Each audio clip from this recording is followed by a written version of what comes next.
Southern Africa Political Economy Series, SAPES Trust, 5th Pan-African lecture at this most, historical occasion as we celebrate Africa Day. 56 years to the day since the historic gathering of African leaders in Addis Ababa, which founded the Organization of African Unity. First, let me take this opportunity to acknowledge Dr. Bomba and everyone who has contributed to creating the imperishable intellectual legacy that we associate with SAPES, particularly as a veritable home for the public intellectual discourse. And I use public intellectual in a very specific sense to refer to that intellectual engagement concerned with the practical questions of the day and thus relevant to the public interest. This is, of course, something that stands in sharp contrast to the barren scholarship that sadly defines most of our institutions today. Let me also acknowledge partners who have collaborated in organizing today's lecture, and this includes the Zimbabwe National Students Union, ZINASU, with the Secretary General, Ashley Funye here, the National Association of Youth Organizations, Vendors Initiative for Social Change, People and Planet Solidarity Network, Comrade Tinashe is here, Zimbabwe Coalition on Debt and Development, as well as Africans Rising. I would like to start our conversation today with a little bit of a recollection of history. And it is important for us to remember that Africa Day has its roots in the first Congress of Independent African States, which was held in Accra, Ghana in 1958. Convened by the then Prime Minister of Ghana, Kwame Nkrumah. It is this conference that called for the founding of an African Freedom Day, and please note the nomenclature.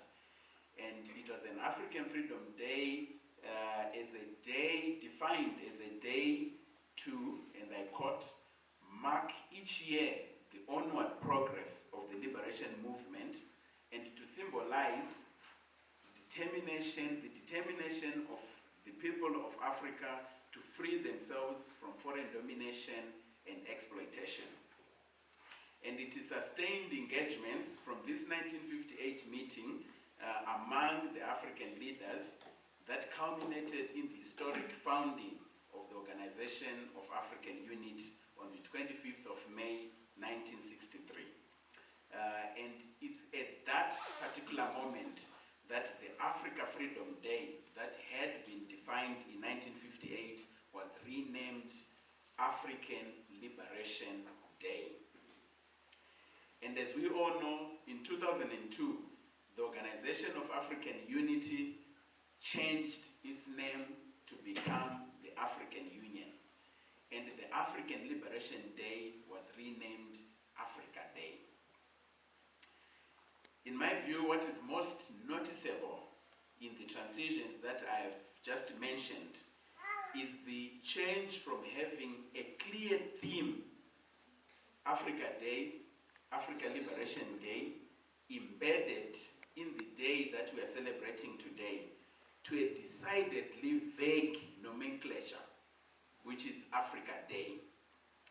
In my view, this is a subtle but most significant indicator to where we are today as a continent, particularly in terms of where we are in theorizing the moment, the historical moment that we are living through, and grasping the mission of the day.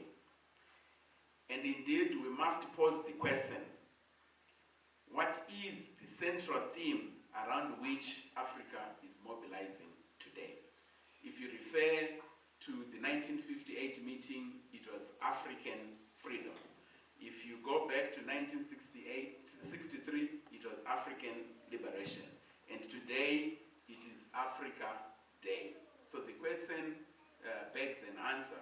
What is the central theme that we are mobilizing as an African continent today? And if that theme is known, why is it that our leaders have been unable, or they've lacked the courage to name it? So we must ask the question, is the mirroring of non-governmental organizations' themes, and nothing against non-governmental organizations, and the donors' annual calendars that we are seeing today from the African Union, an adequate execution of the historical task of leadership, which is to sense and to crystallize the priority themes of an era, as was reflected in the themes of African freedom and African liberation. Indeed, we must ask the question, what is the political commitment of African leaders when annual themes are chosen and discarded like clothes at a modeling contest, and merely based on the revolutions of the earth around the sun, and not the fulfillment of the aims of a particular struggle? I can give you a scan of AU themes over the past years, and you just see how revealing it is.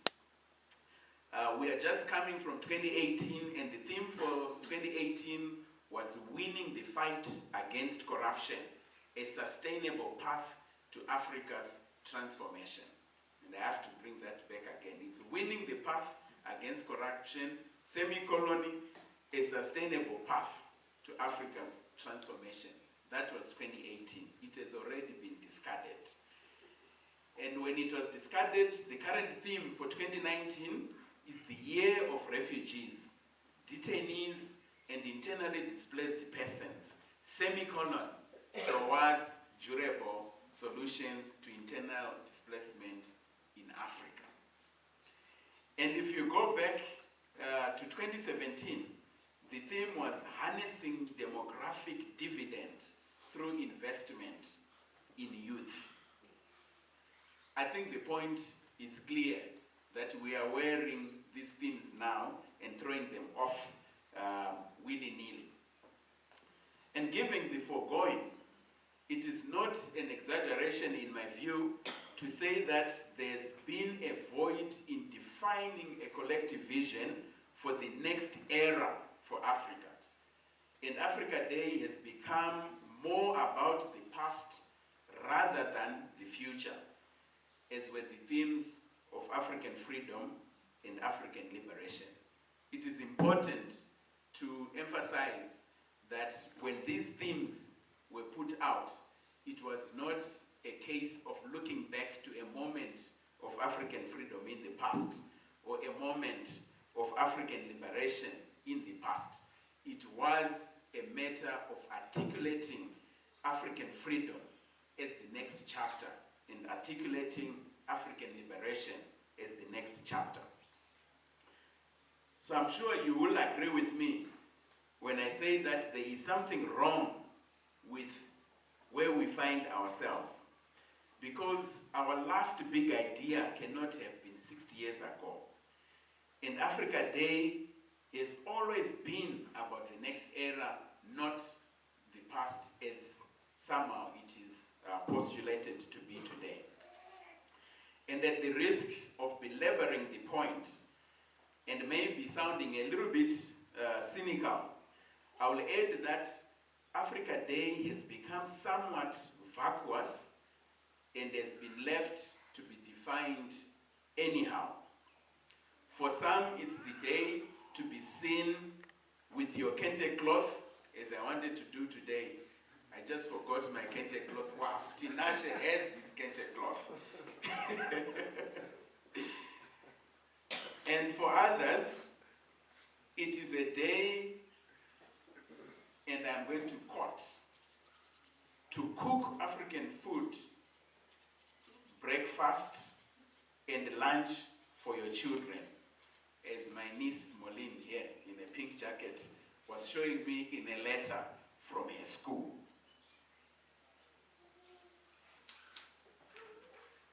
It is in this context of an increasingly amorphous meaning to Africa Day that I have been asked to speak today.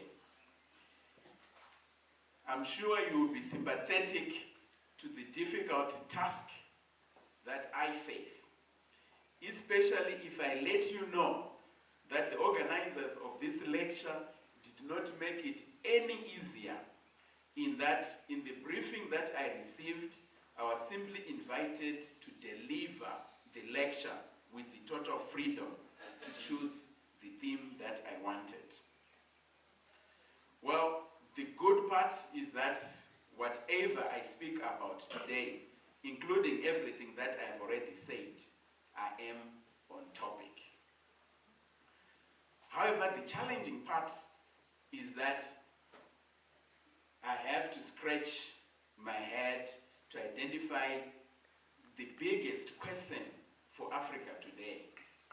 Because if we are to be consistent, they spoke to the biggest question of the day. I even posted the question to my online platforms, and it did not help much. Most of what I got were likes. Maybe this reflects the level of engagement in today's world. I have a lot of likes. I posed the question, what is the biggest question for Africa? And people are just going online and liking, you know? So, I hope you understand the conundrum that I face as a speaker today. And to proceed with this exploration, I would like to go back to Kwame Nkrumah for a sense of what independence meant, at least from his perspective as one of the foremost thinkers among the founding fathers of African independence. For Nkrumah, independence was, and I quote, a prelude to a new and more involved struggle for the right to conduct our own economic and social affairs and to construct our society according to our aspirations. These were profound words. A prelude to a new and more involved struggle.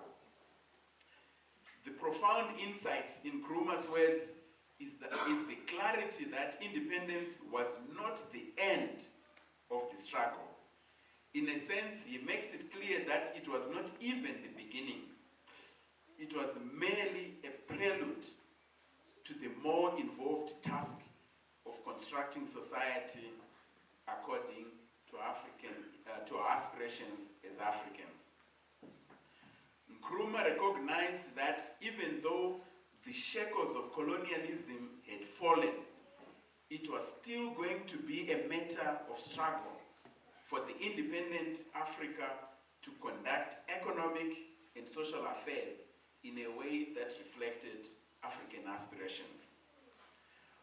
What Nkrumah identifies is the continuity, as I'd like to call it, beyond the moment of independence, of the contradiction between African interest on one hand and the colonial interest.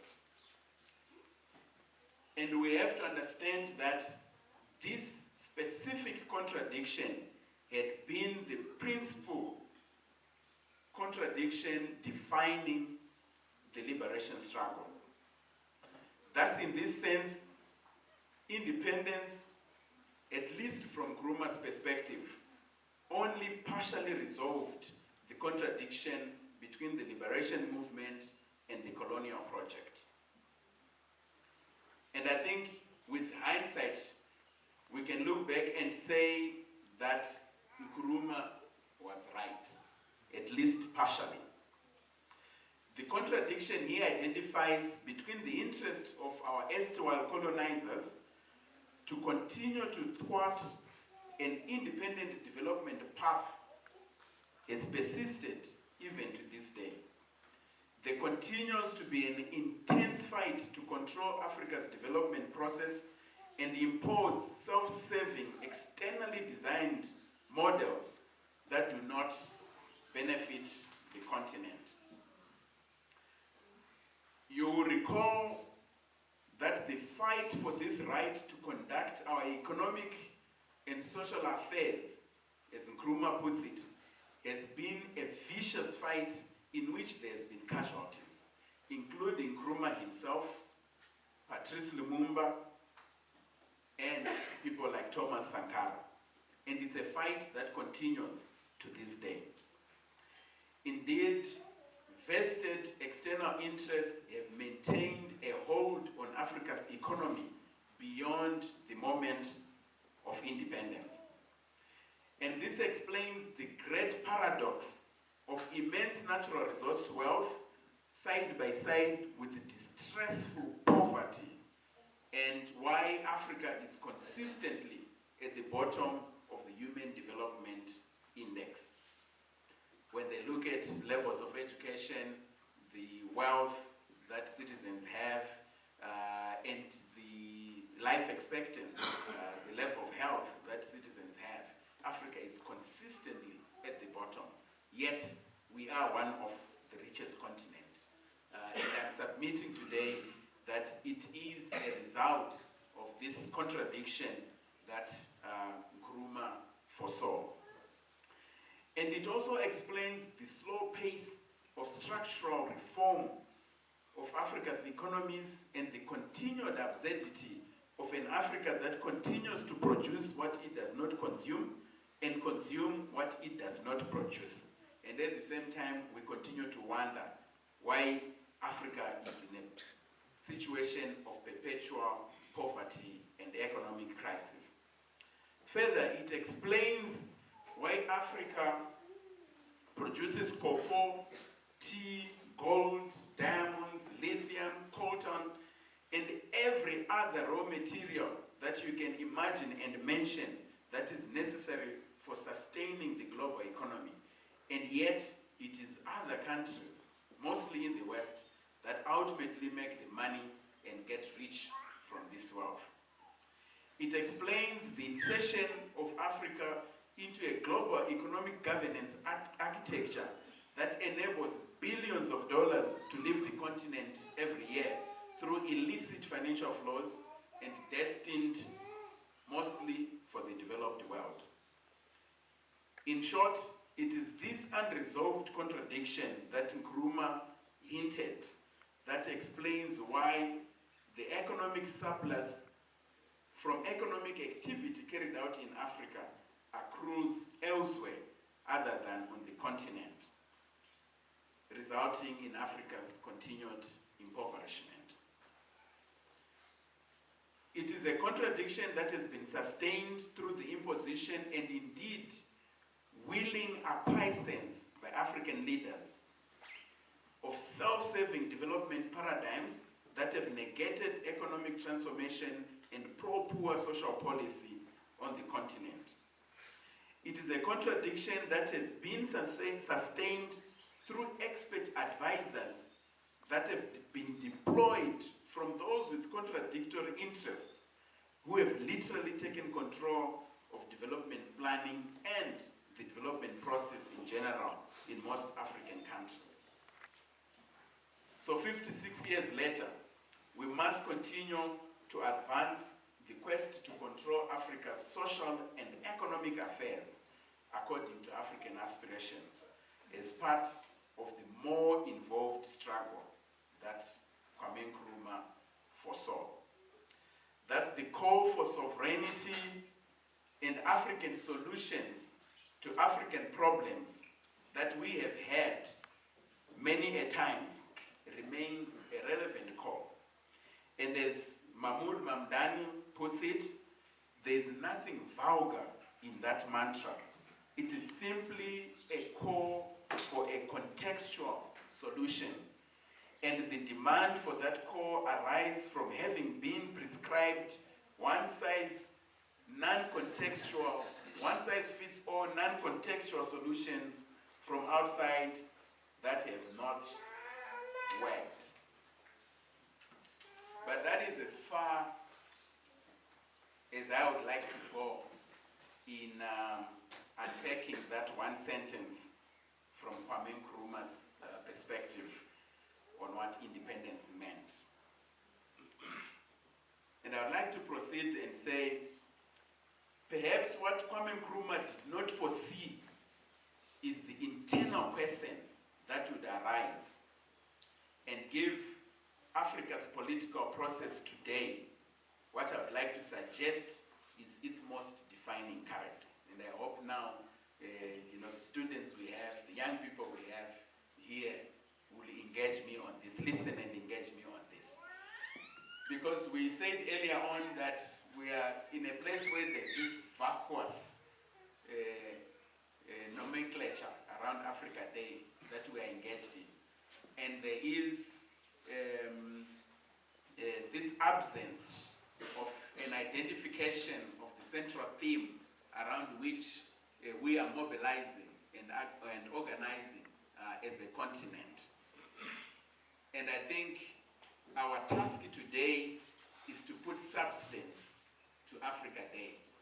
And the only way to put substance to Africa Day is for us to put our finger to the pulse and again respond to what I called earlier the historical task of leadership, which is to identify the central theme of a particular era. And I'm arguing here that Kwame Nkrumah was partly right in identifying that the contradiction between the African nations and the colonial project, which really is a contradiction between the nation and an external actor, would persist beyond the moment of liberation. And I'm now arguing that what Nkrumah did not see, or maybe downplayed, or did not identify, is the internal contradiction that would emerge post the moment of independence. And I'm arguing further that this particular contradiction is the defining contradiction of the time that we are living through, which, if you follow the logic of my reasoning up to this point, would also mean then that this should be the theme of Africa Day.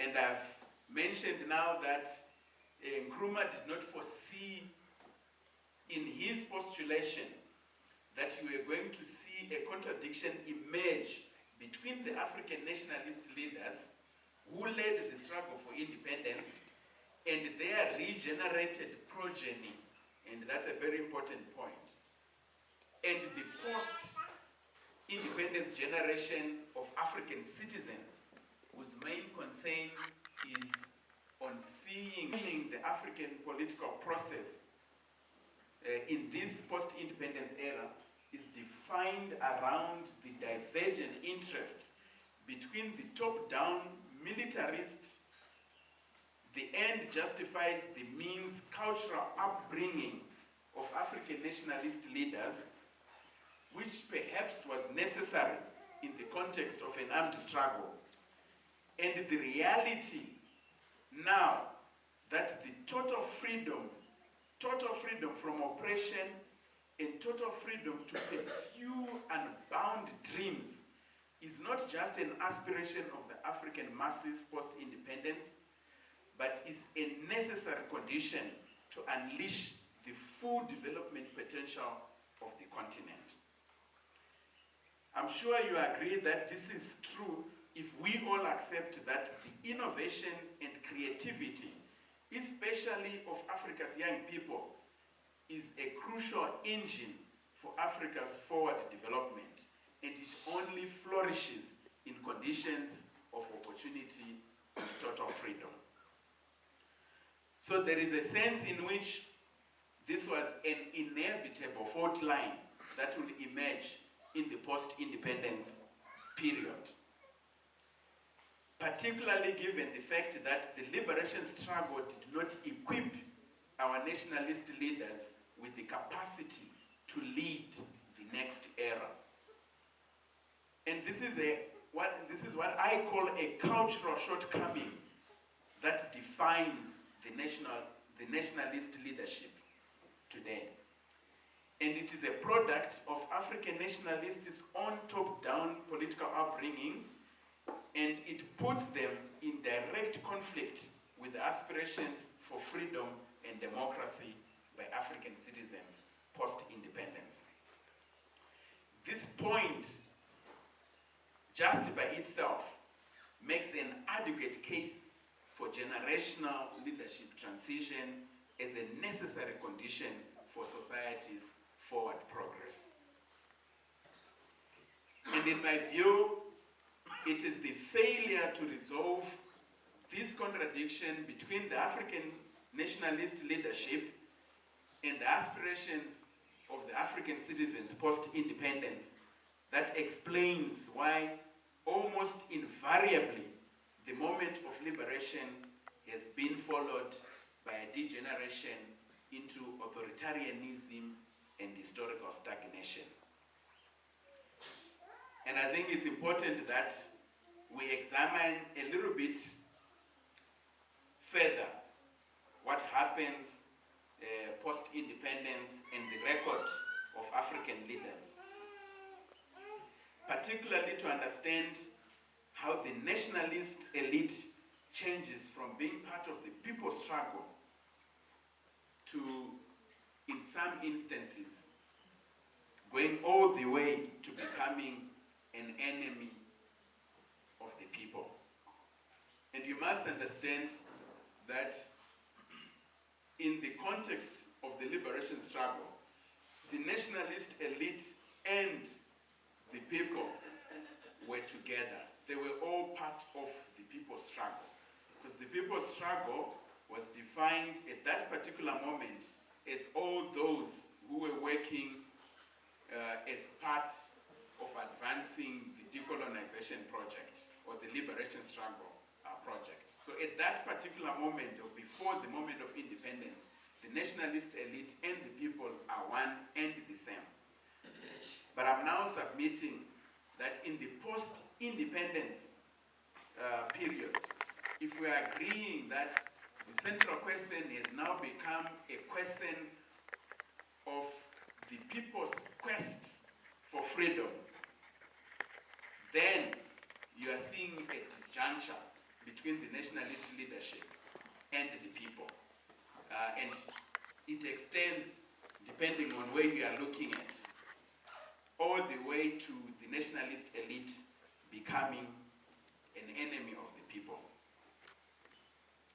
So specifically, we must look at the record of the nationalist leadership post the moment of independence, which in my view has been marked by a combined failure on the economic and political front and the advent of a debilitating social crisis.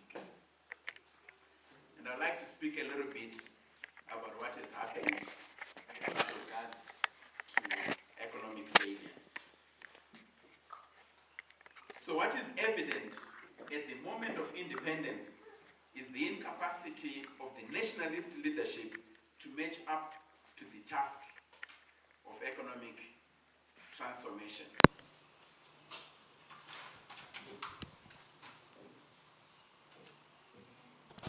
Critically, the new elites inherit a state that was designed, I think we're at SAPES, so we can call it by its classical name. It was a bourgeois state. And this is a state that had been designed to safeguard and be a platform to advance the interest of the moneyed class. If you look at Rhodesia, for example, it was a state where your highly mechanized, wealthy, extremely wealthy agriculturalists, your industrialists, people who were controlling the commanding heights of the economy, it was designed for them. It was not a state that was designed for those who had only a peripheral relationship with the economy of this country. And that is what the nationalist leadership that comes in to inherit this state was. They were teachers. They were, a very few of them lecturers. There were people who did not have an integral relationship, particularly with the center of the economy. So, in a sense, we can speak of a class contradiction in terms of the class that inherits the state at the moment of independence. It's a class of what I would call petty middle class. Rural teachers, pastors, and all of that, inheriting a bourgeois state. And I think it is this particular class contradiction that explains the incapacity of that particular class to be transformative and fulfilling in terms of the agenda of the liberation struggle. And this particular paradox, in my view, created the conditions in which the new leadership became a victim of state capture, and they also captured the state for personal accumulation and simply put themselves in a position of becoming an intermediary that leverages its access to state power rather than a central actor that is driving the transformation agenda.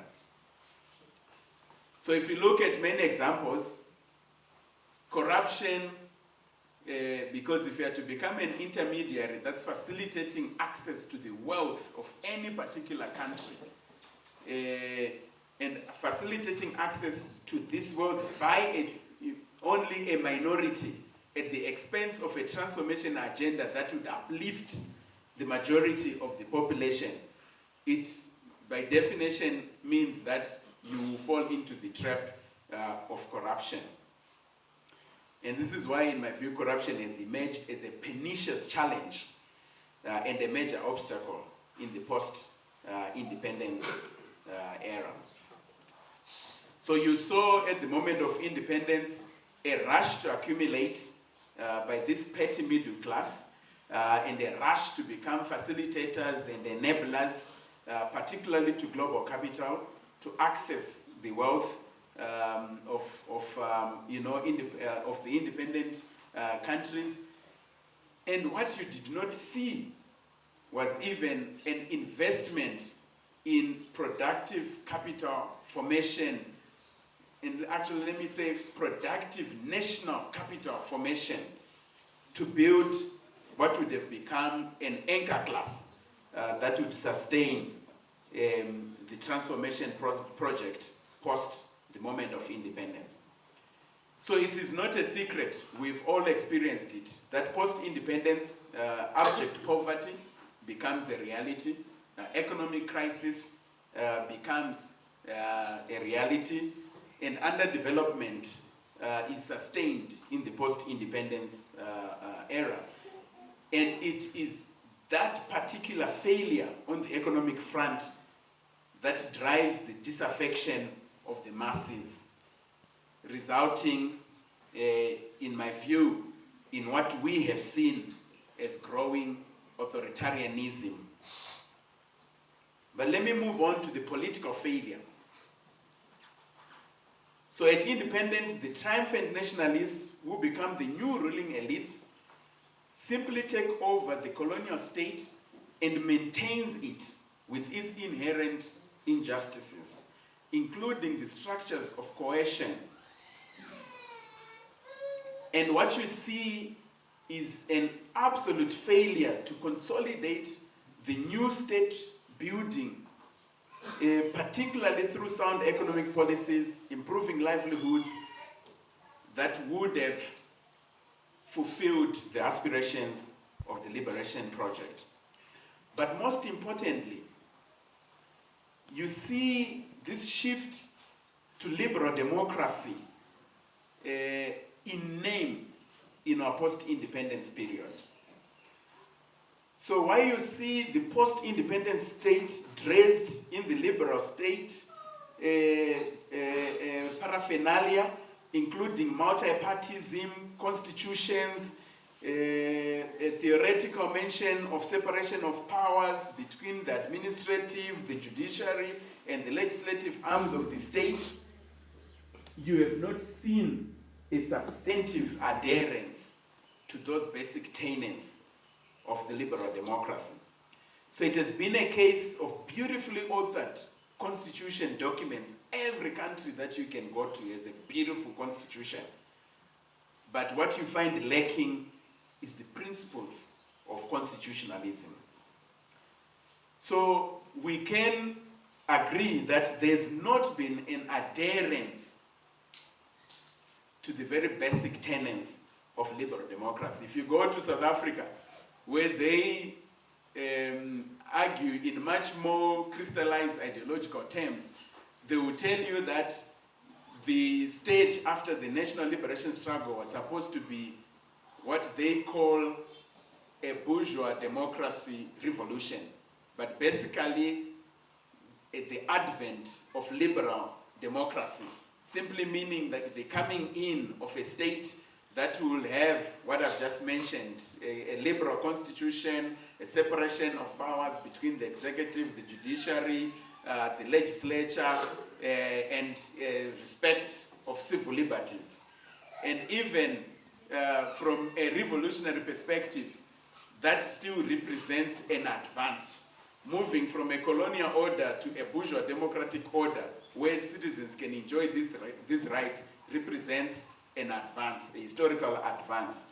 But what I am arguing here is that for the most part, you have seen even a failure to usher in that liberal democratic order.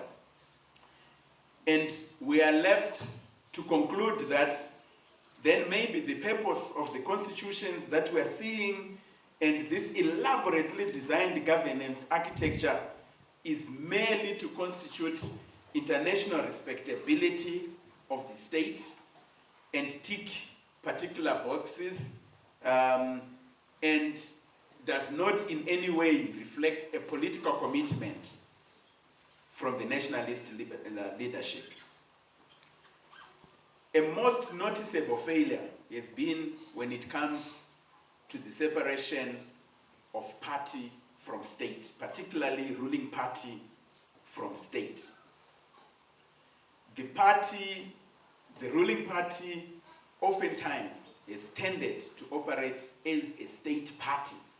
And as Isha Sivs put it, this is a party that depends on overt and covert coercion for support. We know that by definition, the state is the one that has the monopoly of coercion, like legitimately using instruments of coercion.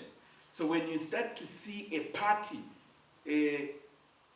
overtly and covertly using instruments of coercion, not persuasion, to mobilize and to secure supporters, you can start to talk of a party that has become a state party.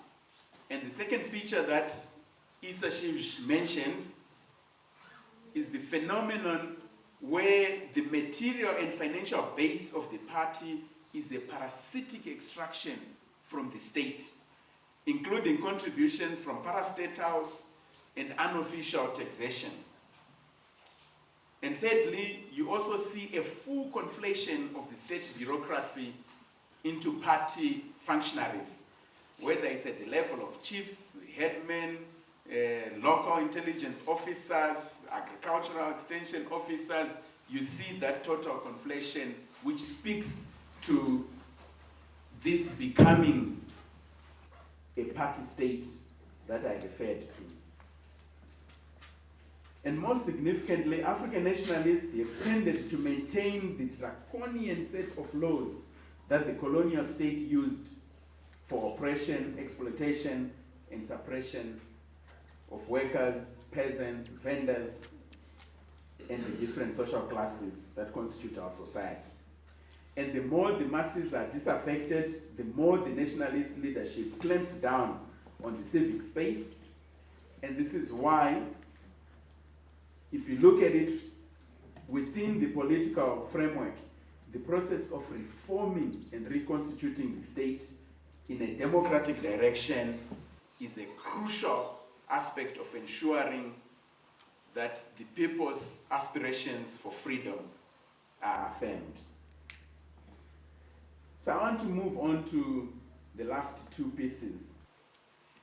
And the first is a conversation on what happens when you have this contradiction between the nationalist elite and the citizens aspiring for freedom unresolved for the longest time. And I'm arguing here that the unresolved contradiction between these two forces results in acute polarization of society. As the people fight for freedom and the leaders seek to entrench authoritarianism. And this is not an easy fight. In my view, it is even a more difficult fight than the liberation struggle itself, in part because the state turns into an armed dictatorship of the nationalist elite, and the people are confined to prosecuting their struggles within the confines of what is permissible as parameters under liberal democracy. The elites are too deep in the cookie jar, if you want, to move away. And their situation is made worse even by ideological confusion about the ownership of the struggle, and sometimes even by the mistaken belief that they already died for the struggle.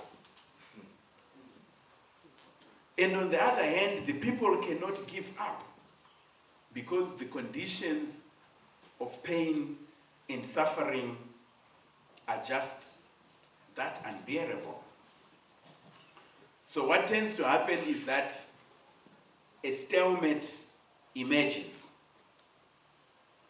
And the situation, you can call it a historical stalemate. And the situation festers like an infected wound. And in my submission, it becomes a social crisis, or it becomes a crisis whose most defining character is at the social level.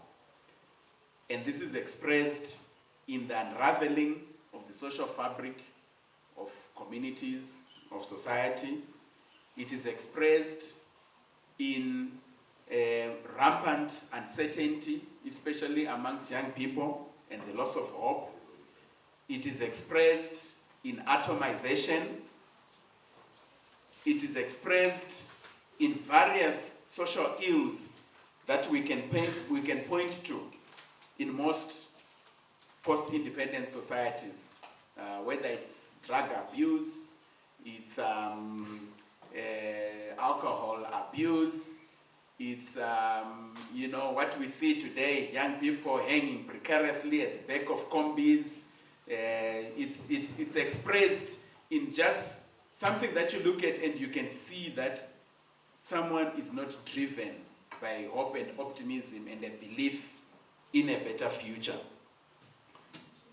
And I think most significantly, it is expressed in the intensification of polarization in society, as particular constituencies become affiliated to various patronage networks for survival. And when society becomes this polarized, I'm submitting here that truth dies, and it's the dark ages again. For in my submission, truth is the light that animates the forward advance of civilization.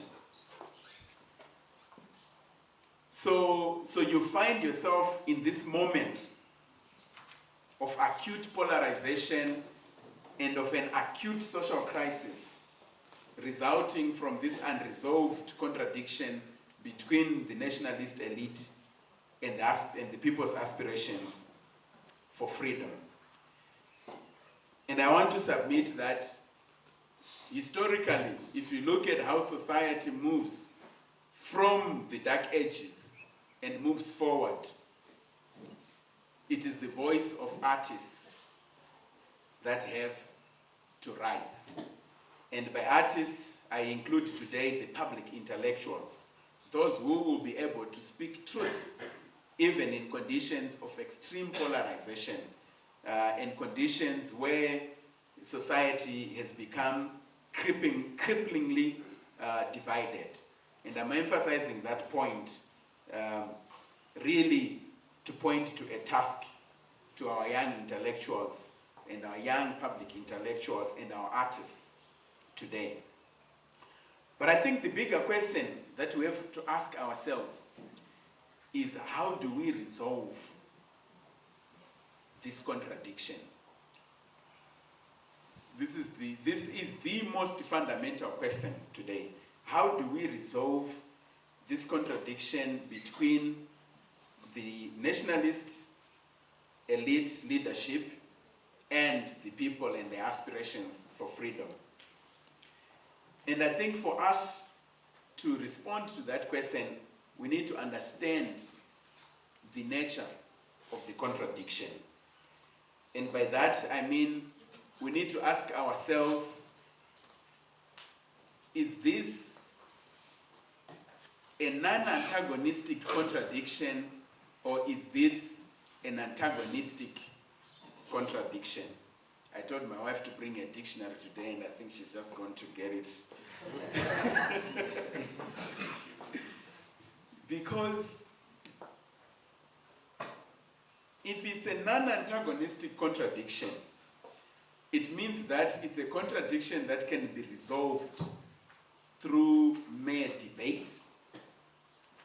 It's a contradiction that can be resolved through dialogue, maybe even through national dialogue, through inclusive dialogue, through whatever adjectives of dialogue we can come up with, because it's a non-antagonistic contradiction. But if it's an antagonistic contradiction, it means that it's a contradiction where there is no room for compromise. It's a contradiction where there is no space to bring about reconciliation between those social forces. So it's a contradiction that by definition can only be resolved through the intensification of struggle. And I think as different progressive movements in the post-independence dispensation weigh their tactics and strategies, they cannot afford not to engage in this assessment of the nature of the contradiction that they face.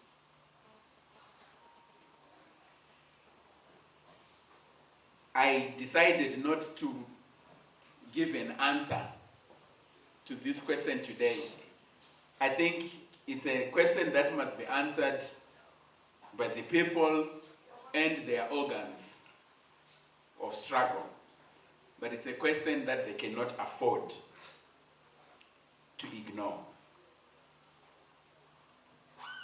So let me say one thing before I conclude. I said earlier on, the task is to bring back substance into Africa Day.